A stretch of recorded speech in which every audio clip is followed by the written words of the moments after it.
What's going on, everybody? Sonar here, and for this Outside the Box, let's talk about the different types of fishing line. There's essentially 3 different categories of fishing line that we use nowadays. There's monofilament, fluorocarbon, and braid. Now, let's start with monofilament.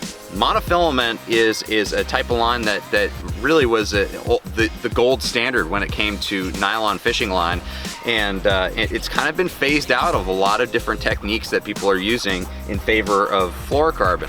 But it still has some qualities that make it good for certain situations. For instance, monofilament has a lot of stretch and it floats, which means it's well suited for topwater baits with treble hooks.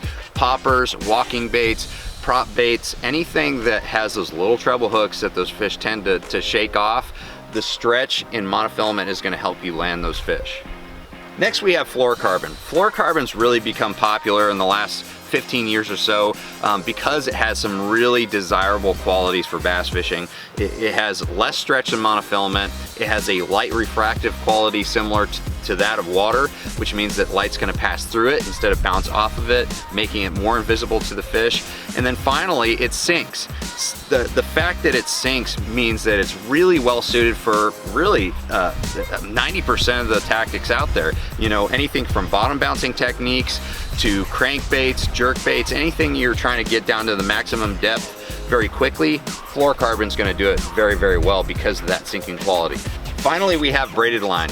You know, I'm in Florida right now, and one of my favorite types of cover to fish around is vegetation.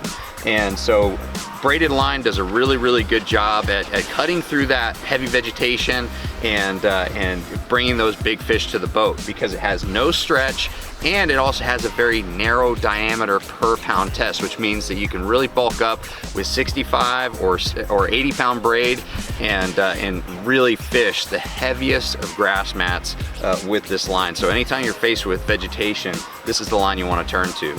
Hopefully this breakdown of the different qualities of these different types of line is going to help you choose the right line on your next fishing trip.